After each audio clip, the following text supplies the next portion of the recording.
Hello, everyone. I'm Ashley, and this is the creepiest romantic story that ever happened to me. I learned a lesson for the rest of my life about how harmful prejudice can be. So my story began when I decided to earn some money. My family wasn't prosperous at all. My father was unemployed most of the time and just sat around watching TV while my mom worked hard at a factory. They never really cared about me or my future. I put all my effort into sports, and after graduating from school, was lucky enough to receive a full athletic scholarship. Despite my father's painful jokes and comments, I took the chance and moved to another state to continue my studies. During my first year of college, when I just moved from my parents, I needed some source of money to make a living. So I downloaded one of those creepy apps where you can select various job tasks from people in your area and do them for money. In most cases, I took dogs for a walk or helped people organize the mess in their closets.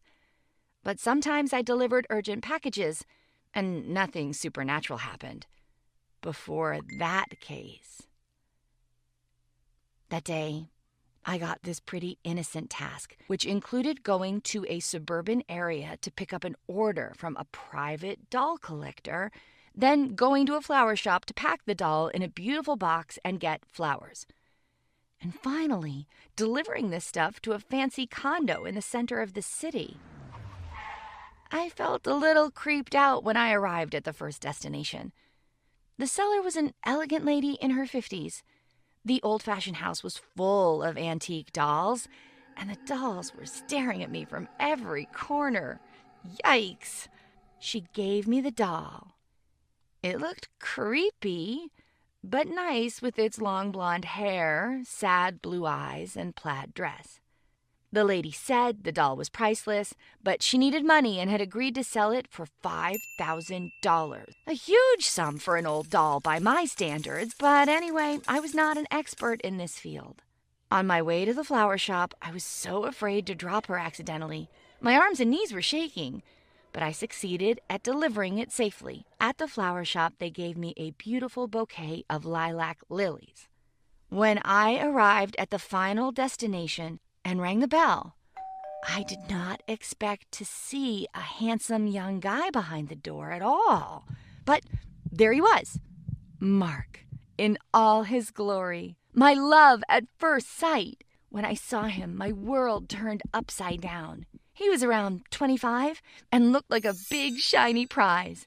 And it seemed like he was surprised, too. Mark invited me inside and apologized for forcing me to carry all this heavy stuff all over the city. He was very busy that day and had no time to pick up the order himself.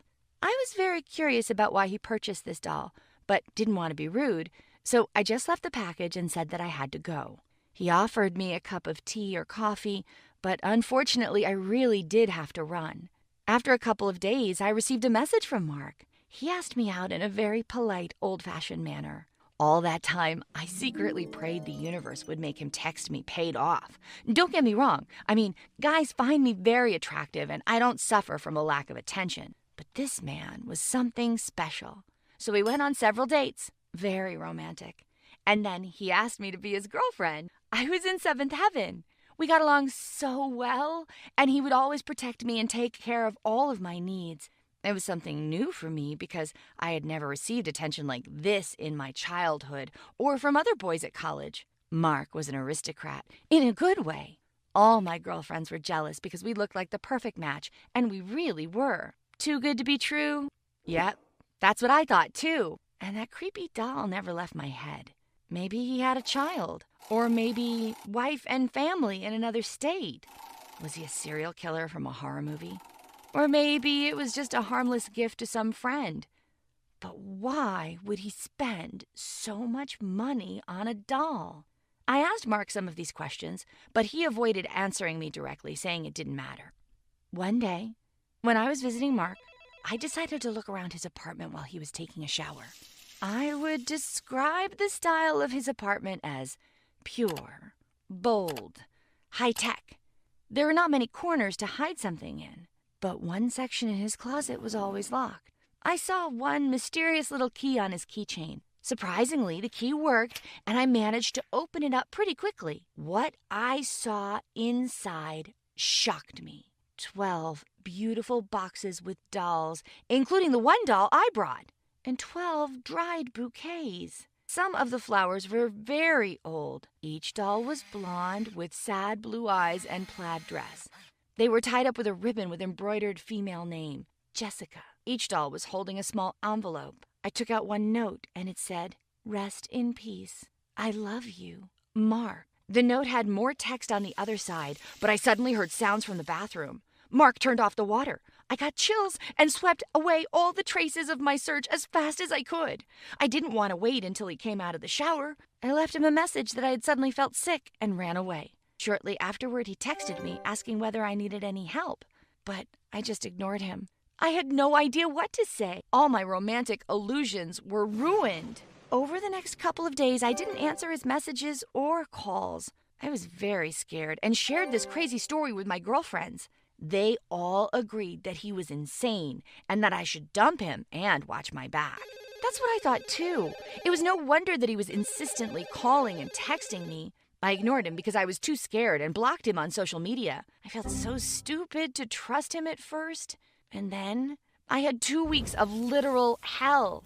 It was like I had gotten into some cheap thriller movie. He was chasing me everywhere and calling my friends, although I never gave him their numbers. One day I was sitting in a cafe with my friend Jenny. He called her and asked about me. She lied to him and said that she didn't know where I was and hung up. After 30 seconds, he sent her a picture of she and I sitting in the cafe.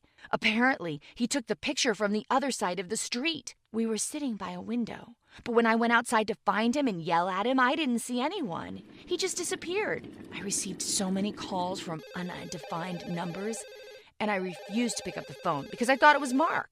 Another time, I was walking back from a bar. My friends had left the bar to go to a party, and I was tired and wanted to go home to sleep, so I had to walk home alone. I heard some strange noises from a bush I passed. When I turned my head, I swear I saw someone jump out from the bushes. I panicked and ran away. Later that evening, I decided that I had had enough. I told my story to campus security guards, and they told me I had to chill. I had no solid reason or evidence to go to the police with, but they agreed to go check the bush, and of course, found nothing. Then the next day, I was leaving my university campus, and there he was. Mark was waiting for me with flowers and 2 cups of coffee. He looked very confused and harmless. I remembered how good we were together, and I realized that I missed him very much and agreed to talk. He asked about the reason for my escape, and I told him the truth. I expected anything, but not his reaction. He started crying and then hugged me and said that I was going to become the first person to learn the truth about him. I got really scared, but he asked me to give him a second chance to explain himself. I agreed, and he began his story. It turned out that 12 years ago, when Mark was 13 years old, his little sister Jessica died in a tragic accident. She drowned in the ocean. She had blonde hair and blue eyes. Mark felt very guilty because he couldn't be there for her. He became detached and stopped communicating with the outside world. His parents were very concerned with his grief and hired a psychologist to help him cope with his issues.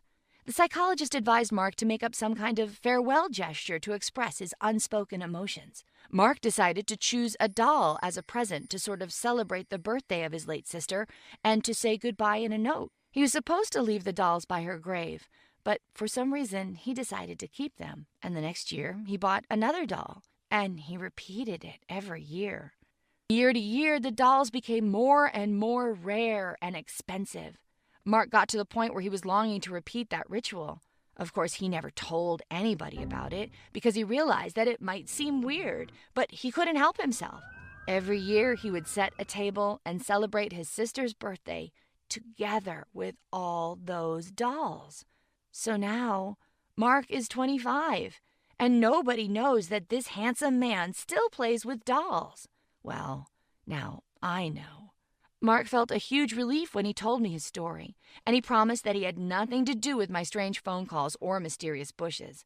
He only took a picture of me and Jenny because he was trying to let us know that he knew we were lying. I was very touched by his story.